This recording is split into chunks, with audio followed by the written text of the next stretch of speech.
तो देखिए, आज की क्लास का पर्पस ये है। अगर आप सिलेबस को देखें तो पहला जो यूनिट है वो ड्रामा है, सेकंड पोइट्री है और थर्ड जो है वो फिक्शन है। और फिक्शन का बेसिक मतलब ये होता है कि इमेजिनेटिव राइटिंग जो प्रोज के फॉर्म में लिखी गई हो, पोइट्री की बात नहीं की जा रही है। तो ड्रामा नहीं, पोइट्री नहीं, थर्ड पार्ट जो है विच इज फिक्शन। तो फिक्शन की पूरी टाइमलाइन जो है वो आज के क्लास में हम लोग डिस्कशन करेंगे कि किस तरीके से शुरुआत हुई फिक्शन राइटिंग, और अभी जो फिक्शन राइटिंग होती है which is in 21st century, तो किस तरीके से चेंजेस आए, कौन कौन से मेजर राइटर्स हैं जिनसे एग्जाम में क्वेश्चंस बनते हैं। और फिक्शन से अमूमन 5 क्वेश्चन के आसपास तो लगभग हर बार आ जाता है यूजीसी नेट में। तो शुरुआत कैसे हुई और अभी तक यानी कि 21st सेंचुरी तक फिक्शन राइटिंग में क्या क्या चेंजेस आए हैं उसको हम लोग समझने की कोशिश करेंगे। तो सबसे पहली चीज जो है ये है proto novel tradition. Proto novel tradition refers to कि जब शुरुआत हुई थी तो ऐसा नहीं है कि आज की तरह नॉवेल जिस फॉर्म में आते हैं वैसे नॉवेल्स लिखे जा रहे थे।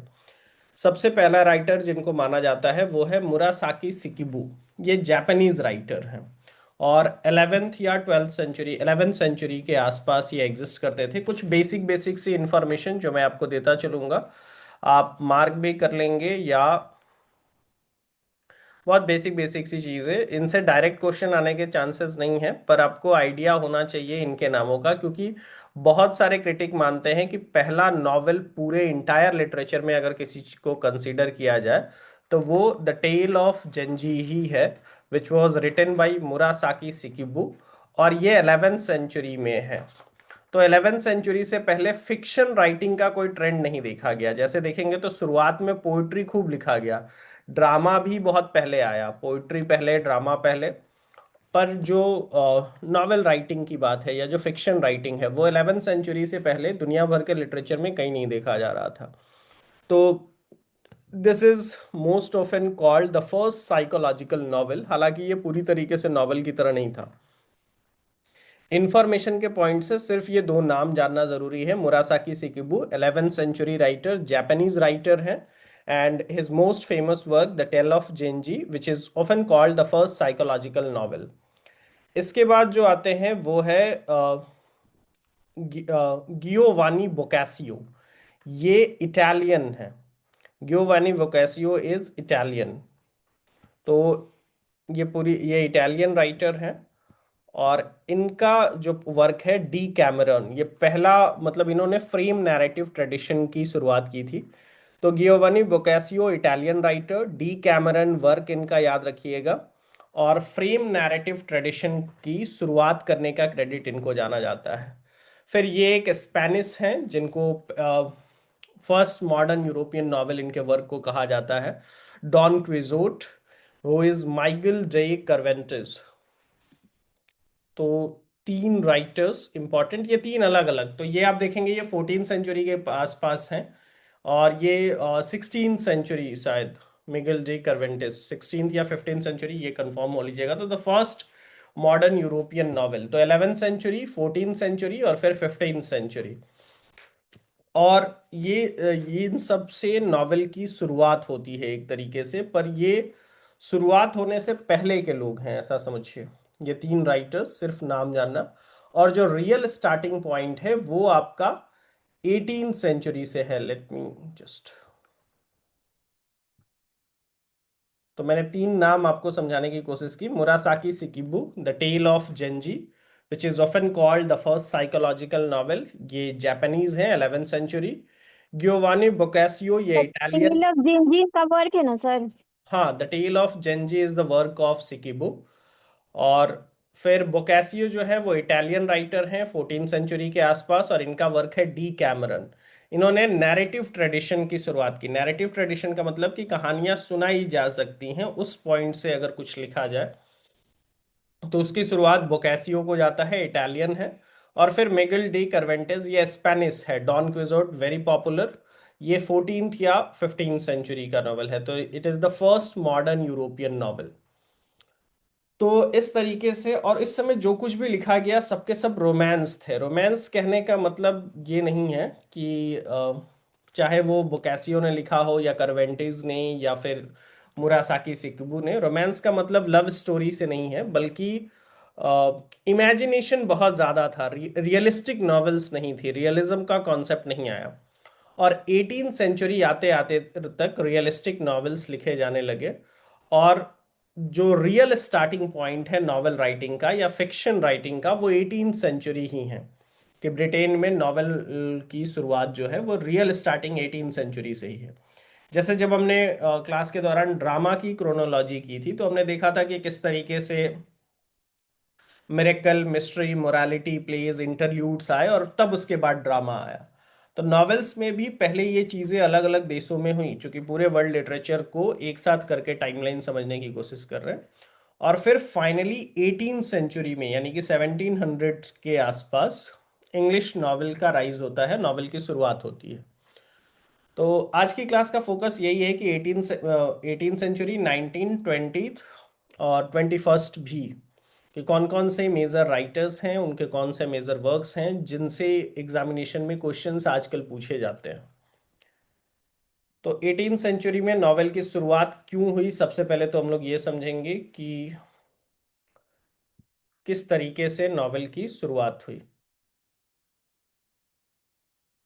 तो कारण सिंपल सा था, इंग्लैंड में मिडिल क्लास आ गया था। ये एक लंबी लंबी क्या कहानी है, बहुत बेसिक सी बात है कि मिडिल क्लास के आने से नॉवेल कल्चर आया। प्रिंट कल्चर, इंडिविजुअलिज्म और रियलिज्म, ये चार चीज़ों को समझते हैं कि हाउ नॉवेल स्टार्टेड और what was the reason behind the rise of novel. तो यही चार कारण थे नॉवेल 18 सेंचुरी में इमर्ज होने के। पहला है मिडिल क्लास, दूसरा है प्रिंट कल्चर, तीसरा है इंडिविजुअलिज्म और चौथा है रियलिज्म। देखो, इससे पहले ड्रामा चल रहा था, तो सारी चीजें ड्रामा के मतलब कुछ भी चीज जो रियलिस्टिक है वो स्टेज पे प्रेजेंट नहीं किया जा सकता था। और लोग, अब मिडिल क्लास का बेसिक मतलब वो एडुकेटेड क्लास जिनके पास पैसे नहीं थे उतना ज्यादा, जो रिच नहीं थे, पर वो एजुकेटेड थे, उनके लिए टाइम पास के लिए, एंटरटेनमेंट के लिए कुछ ना कुछ चाहिए था। वो ड्रामा जा करके देखना पसंद नहीं कर रहे थे, ड्रामा डिक्लाइन हो रहा था। और अब प्रिंट कल्चर ऐसा आ चुका था, पहले किताबें बहुत महंगी हुआ करती थी 1700 से पहले, 18 सेंचुरी से पहले। अब प्रिंट कल्चर ऐसा आ चुका था कि बुक्स जो है वो काफ़ी चीप हो गए थे, चीपर हो गए थे, और one can easily by a book. अगर तो लोग किताबें खरीद करके पढ़ने लगे थे, और एंटरटेनमेंट के लिए नॉवेल राइटिंग इमर्ज किया। और आमतौर पे घर में जो एडुकेटेड विमेन थी वो प्राइमरी कंज्यूमर थे, फिर जो मिडिल क्लास के जो लोग थे वो प्राइमरी कंज्यूमर्स हुआ करते थे, वो किताबें बहुत, नॉवेल्स पढ़ते थे। जैसे आजकल लोग फिल्में देखने जाते हैं एंटरटेनमेंट के लिए, तो नॉवेल पढ़ना was basically for the purpose of entertainment. और इंडिविजुअलिज्म भी बढ़ गया था। लोग क्यों ग्रुप में जा करके ड्रामा जो है वो देखें। और सोसाइटी, सोशलिज्म से, सोसाइटी से ज़्यादा इम्पोर्टेंट जो है वो एक इंडिविजुअल व्यक्ति हुआ करता था। रियलिस्टिक चीज़ों को ज़्यादा इन डिटेल में नॉवेल में लिखा जा सकता था, प्रेजेंट किया जा सकता था, जो चीज़ें स्टेज पे उतने इन डिटेल में नहीं दिखाई जा सकती थी। राइटर अपने कमेंट्स ऐड कर सकता था। तो ये सारे रीजन थे कि नॉवेल जो है वो पब्लिश होने शुरू हुए। और जो सबसे इम्पॉर्टेंट राइटर 18 सेंचुरी में पहला आता है, मैं सिर्फ कुछ राइटर्स और उनके मेजर वर्क्स क्रोनोलॉजी वाइज में, इस क्लास का पर्पस यही है। तो 18 सेंचुरी में पहला राइटर जो बहुत इंपॉर्टेंट है और इससे बहुत क्वेश्चन आए हैं, वो इज डेनियल डेफो। और इनके जो इंपॉर्टेंट वर्क्स हैं वो है Robinson Crusoe, Moll Flanders, journal of the plague year. तो these are the major works, ये इनके वर्क्स हैं, और ये सब 18 सेंचुरी में ही, 1700 समथिंग के आसपास। मैंने जानबूझ करके ईयर मेंशन नहीं किया है। ईयर ना मेंशन करने की एक वजह यही कि आप इस नोट्स के साथ थोड़ा खुद से ये करके ईयर मेंशन करें। और दूसरा चीज ये कि आप सेंचुरी वाइज आपके माइंड में वो बना रहे, ताकि कई बार एग्जामिनेशन में जब क्रोनोलॉजी सेट करने के लिए आता है तो आपको ये आइडिया हो कि 18 सेंचुरी में सैमुअल रिचर्डसन, डेनियल डेफो, ये 18 सेंचुरी के थे। और नॉवेल्स राइटिंग में ऐसा ना हो कि कौन सा राइटर कब है, इसका एक क्लियर पिक्चर आपके माइंड में हो। तो डेनियल डिफॉय फिर सैमुअल रिचर्डसन। डेनियल डिफॉय के ये तीन वर्क्स बिल्कुल इसी क्रोनोलॉजी में है, Robinson Crusoe, mall Flanders and journal of the plague year. उसके बाद सैमुअल रिचर्डसन आते हैं, इनका वर्क पामेला, क्लैरिसा, ये एपिस्टलरी नॉवेल्स के फॉर्म में था, लेटर के जरिए ही नॉवेल्स लिखे गए थे। तो Pamela and Clarissa are very important Samuel Richardson का। फिर हेनरी फील्डिंग, इनके major works Tom Jones, Joseph Andrews.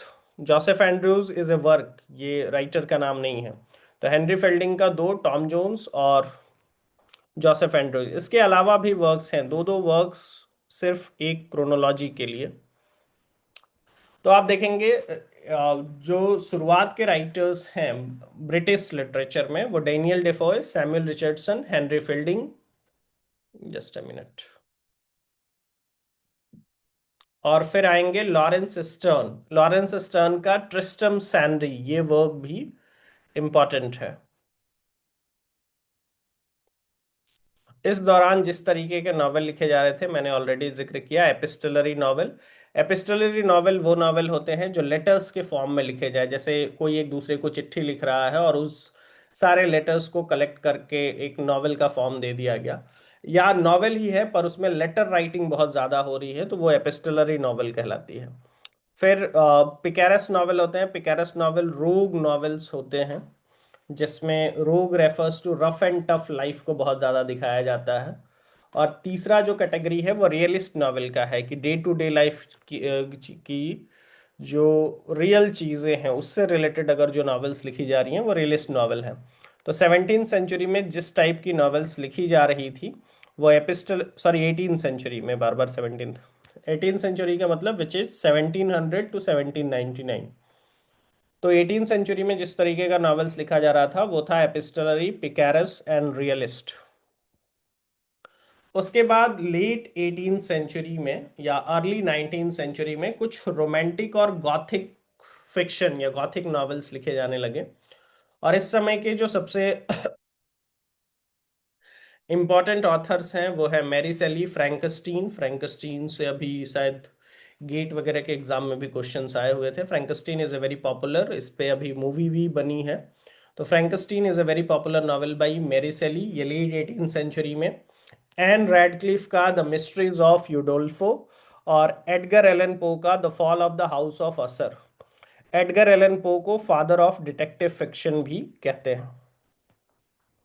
तो शुरुआत में वो तीन नाम थे, और 18th सेंचुरी के ही एंड आते आते तक या 19th सेंचुरी के शुरुआत में तीन और नाम, मैरी सेली, एन रैडक्लिफ और एडगर एलन पो।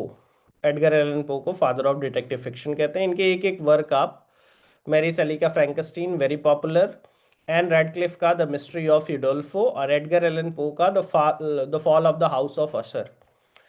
इस समय जिस तरह की थीम्स का इस्तेमाल हो रहा था वो था सबलाइम, सुपरनैचुरल और psychological terror. Sublime is greatness, supernatural elements मतलब जैसे नॉवेल्स में आप ऐसी चीजें दिखाए जैसे भूत, या फिर कुछ भी ऐसी चीजें जो नेचुरल नहीं है, मतलब किसी के पास नेचुरल से ज्यादा शक्ति अगर है, चाहे वो भूत या देवता या कुछ भी पॉजिटिव या नेगेटिव एनर्जी के फॉर्म में, अगर कहानियों में इस तरह की चीजें दिखाई जा रही हैं, जैसे कोई व्यक्ति गायब हो जा रहा है, तो ये एक तरीके की सुपर नेचुरल चीज है। नेचुरली ऐसा नहीं होता है कि आप वहां हो और दिखाई ना दे। साइकोलॉजिकल टेरर भी क्रिएट करने वाले, तो ये नॉवेल्स इस तरीके के हुआ करते थे। डिटेक्टिव, कोई कुछ पता लगा रहा है। तो ये तीन नाम आपको याद रखना है लेट 18 में, मैरी सेली, एन रैडक्लिफ और Edgar Allan Poe. Just a minute. उसके बाद आपको विक्टोरियन नॉवेल्स आता है। Victorian novels which is the mid of 19th century. तो 18th सेंचुरी के एंड तक वो लोग हो गए थे, 19th सेंचुरी के शुरुआत में भी। 19th सेंचुरी के मिड में आपको आते हैं the very popular Charles Dickens, जिनके major works Great Expectations, Oliver Twist, David Copperfield, ये सारे इनके वर्क्स। और उसके बाद फिर शार्लोट ब्रॉन्टे, इनका work Jane Eyre very popular, and Thomas Hardy, Jude the obscure, a Tess of the d'Urbervilles. तो तीन राइटर्स यहाँ पे आपको ध्यान रखने हैं 19th सेंचुरी के मिड में, आप कह सकते हो, या 19th सेंचुरी के लास्ट तक जो विक्टोरियन एज में जब क्वीन विक्टोरिया थी, Charles Dickens, Charlotte Brontë, Thomas Hardy और जॉर्ज एलियट का मिडिल मार्च। और ये कुछ वर्क्स जो है वो भी आपको देख लेने चाहिए। इस टाइम पे किस तरह के टॉपिक्स पे लिखा जा रहा था? अब डिटेक्टिव फिक्शन वाली चीजें नहीं लिखी जा रही थी या सुपर नेचुरल चीजों पे बात नहीं हो रही थी, बल्कि ज्यादा रियलिस्टिक चीजें, सोशल रियलिज्म, सोसाइटी की जो रियलिटी है, अमीरी और गरीबी का चित्रण, इंडस्ट्रियल रिवॉल्यूशन चूंकि उस समय हो रहा था, तो इंडस्ट्री से रिलेटेड जो चीजें थी उसको दिखाया जा रहा था। फिर मोरालिटी एंड डिटर्मिनिज्म, लोगों का जो मोरल डाउनफॉल है या किस तरीके से जो ड्रीम्स लोग सजाते हैं, लोगों की पर्सनल लाइफ में किस तरीके के प्रॉब्लम्स आते हैं, उस तरीके की कहानियों पे ज्यादा फोकस था during the late 19th century. और फिर आपको इसी दौरान जेम्स जॉयस भी हैं, इनका यूलिसिस बहुत पॉपुलर, और a portrait of the artist as a young man. फिर वर्जीनिया वुल्फ भी हैं, मिसेस डैलोवे और to the light house, DH Lawrence, sons and lovers and Lady Chatterley lover, Joseph Conrad का हर्ट ऑफ डार्कनेस। ये सारी चीजें England में इस समय चल रही थी। और उस सेम टाइम पे 19th सेंचुरी के एंड में अमेरिकन मॉडर्निस्ट दो राइटर थे, एक विलियम फॉकनर और दूसरा अर्नेस्ट हेमिंग्वे। ये याद रखिएगा, अर्नेस्ट हेमिंग्वे का Old Man and the Sea is very popular, और विलियम फॉकनर का the Sound and the Fury is popular. इस समय जिस टेक्निक का इस्तेमाल किया जा रहा था उसमें एक टेक्निक है स्ट्रीम ऑफ कॉन्शियसनेस, दूसरा फ्रैगमेंटेशन और तीसरा एलियनेशन। स्ट्रीम, ये सारी चीजें इन डिटेल आपको समझनी है। इससे क्वेश्चंस आते हैं एग्जामिनेशन में कि स्ट्रीम ऑफ कॉन्शियसनेस क्या है, फ्रैगमेंटेशन क्या है, एलियनेशन क्या है, ये सारी चीजें एग्जाम में डायरेक्ट पूछा जाता है। और ये सारे राइटर्स हैं। इस क्लास का पर्पस सिर्फ इतना है कि नॉवल राइटिंग में कौन कौन से मोस्ट इंपॉर्टेंट राइटर्स हैं और उनका कौन सा वर्क बहुत इंपॉर्टेंट है जिसको इन डिटेल पढ़ने की जरूरत है, और इन्हीं पे फोकस भी रहेगा हमारा क्लास के दौरान।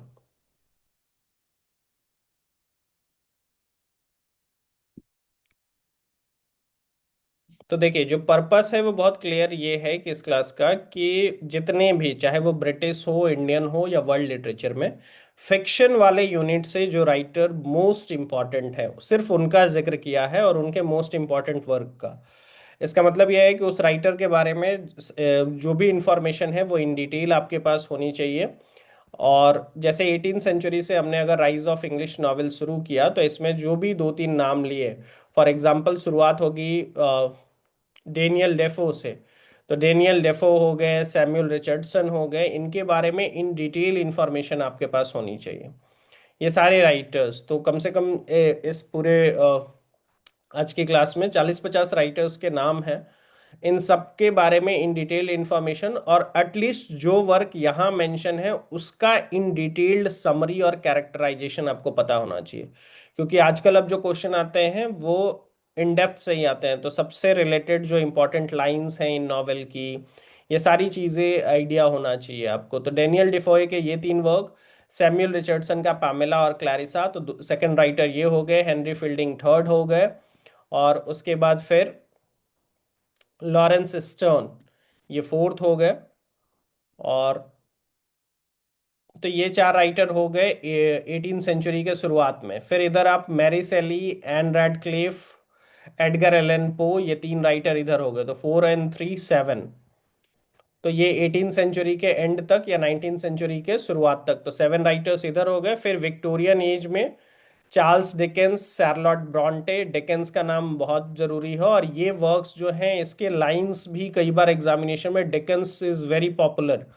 एक से दो क्वेश्चन आपको चार्ल्स डिकेंस से आते ही आते हैं एग्जाम में, कोई ऐसा पेपर नहीं होता जिसमें एक क्वेश्चन डिकेंस से ना आया हो। तो चार्ल्स डिकेंस और इन वर्क्स से क्वेश्चंस आने की प्रोबेबिलिटी बहुत ज़्यादा होती है, which is great Expectations, Oliver Twist, David Copperfield.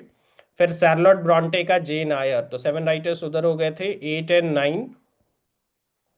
फिर थॉमस हार्डी के ये दो works, 9, Hardy is number 10। George Eliot का मिडिल मार्च 11। और फिर आप आगे देखेंगे तो फिर James Joyce, Virginia Woolf, DH Lawrence 12, 13, 14। फिर जोसेफ कॉर्नाड 15। तो ये सारे राइटर्स, मतलब जैसे ब्रिटिश में मैंने 15 राइटर्स के नाम आपको यहाँ पे मेंशन किए हैं। इसका मतलब ये नहीं है कि इन्हीं 15 राइटर्स से क्वेश्चन आते हैं। सेंस ये है कि इन 15 राइटर्स से क्वेश्चन की प्रोबेबिलिटी बहुत ज़्यादा होती है और इनको आप मिस नहीं कर सकते हो, इनको इन डिटेल पढ़ना है। इसके अलावा जो कुछ माइनर राइटर्स होंगे उनको आप, मतलब उनके बारे में बेसिक बेसिक सी चीज़ें पढ़ के निकल सकते हो, but you can't escape Virginia Woolf in detail. You have to be aware with the story of Mrs Dalloway to the light house. DH Lawrence को आप बिल्कुल भी स्किप नहीं कर सकते, इनको इन डिटेल पढ़ना ही पड़ेगा, और इनके ये दो वर्क को तो इन डिटेल पढ़ना ही होगा, इनसे क्वेश्चंस की प्रोबेबिलिटी बहुत ज़्यादा है। फिर जोसेफ कर्नाड का हर्ट ऑफ डार्कनेस। तो इधर ही ऑलमोस्ट 15 राइटर्स हो गए, और फिर अमेरिकन से दो राइटर्स यहाँ पे आपको दिख रहे हैं, विलियम फॉकनर और अर्नेस्ट हेमिंगवे। और इनफैक्ट ये जो टेक्निक्स दी हुई है, इसका मतलब क्या है, इससे भी डायरेक्ट क्वेश्चंस एग्जामिनेशन में बनते हैं। दैट स्ट्रीम ऑफ कॉन्शियसनेस क्या है, फ्रैगमेंटेशन क्या है, एलियनेशन क्या है, ये सारी चीज़ें बहुत क्लियरली पूछी जाती हैं। फिर आप पोस्ट कोलोनियलिज्म पे आएंगे। जब सब आज़ाद होने लगे, तो जो थोड़ा सा अफ्रीकन लिटरेचर है, या जैसे चिनुआ एग्बे, नगुगी वात थोंग, गैब्रियल ग्रेशिया मार्केज, तो इन वर्क से भी, चिनुआ एग्बे का things fall apart very popular. तो आपको इन डिटेल इन राइटर्स के बारे में पता होना चाहिए। नगुगी वा थोंगो, इनका भी a grain of wheat very popular, और गैब्रियल गार्सिया मार्केज का 100 years of solitude, this is also very popular. तो इन तीन राइटर्स से आपको इन डिटेल कि मार्केज की स्टोरी क्या है, फिर ये जो नॉवेल मैंने यहाँ मेंशन कर रखा है इसकी स्टोरी क्या है, ये सारी चीज़ें, हालांकि क्लास में हम लोग इन डिटेल इस पे डिस्कशन करेंगे, पर इसके अलावा भी बहुत सारे राइटर्स हैं, पर इन राइटर्स को आप मिस नहीं कर सकते हो।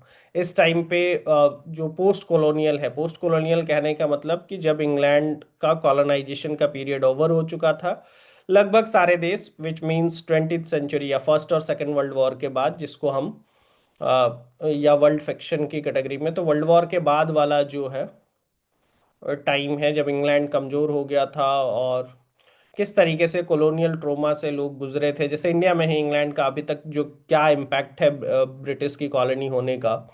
मैजिक रियलिज्म, जिसमें सलमान रश्दी वगैरह जिसके लिए जाने जाते हैं। और इसी दौरान जब आप 20th सेंचुरी की बात करेंगे, तो इंडियन फिक्शन भी आएगा। इंडियन अभी आप लोग क्लासेस में पढ़ रहे होंगे, तो उसमें फिक्शन में ये सारी चीज़ें, मुल्कराज आनंद, ये तीन लोग जिसको ट्रायो भी बोलते हैं हम लोग इंडियन फिक्शन में, मुल्कराज आनंद, आर के नारायण। मुल्कराज आनंद का अनटचेबल और कुली जरूर, हालांकि इसके अलावा भी बहुत सारे वर्क्स हैं, पर मैंने चूंकि इसी एक लेक्चर में लगभग सब कुछ शामिल करने की कोशिश की है कि अगर सिर्फ 30-40 राइटर को ही इन डिटेल पढ़ना हो तो वो कौन से होने चाहिए। तो मुल्कराज आनंद, आर के नारायण, राजा राव, ये ट्रायो हैं। और पोस्ट इंडिपेंडेंस में आएंगे तो सलमान रश्दी, अनीता देसाई, अरुंधति रॉय, किरण देसाई। अनीता देसाई जो है, अनीता देसाई की बेटी हैं किरण देसाई। अनीता देसाई का cry the peacock, voices in the city वगैरह भी है। पर सलमान रश्दी का मिडनाइट चिल्ड्रन, इसको स्किप नहीं कर सकते हैं। अनीता देसाई का क्राई द पिकॉक स्किप नहीं किया जा सकता है। और अरुंधति रॉय का the God of small things, Kiran Desai का the inheritance of loss. So these are the novels that should not be skip if you are preparing for the fiction unit. Indian में ये सारे आपको फिक्शन वाले पार्ट में देखने ही होंगे। इस समय मतलब अगर आप आफ्टर कॉलोनाइजेशन के जो नॉवेल्स देखेंगे, उनमें जिन थीम्स पे बात की गई है, तो पार्टीशन, आइडेंटिटी, डायस्पोरा, ग्लोबलाइजेशन, इन चीज़ों पे इन कहानियों में, इन नॉवेल्स में बात ज़्यादा होती है। तो ये सारे लोग हैं।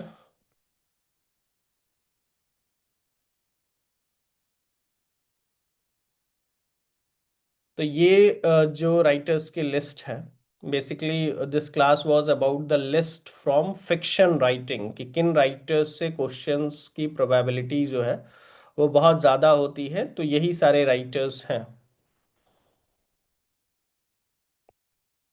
तो अगर आप क्विक रिकैप की हम बात करें, तो 16th सेंचुरी से हमने बात की थी, करवेंटिस जो है वो 16th सेंचुरी से, उससे पहले स्पेनिश और एक 11th सेंचुरी के जापानीज राइटर को हमने देखा था।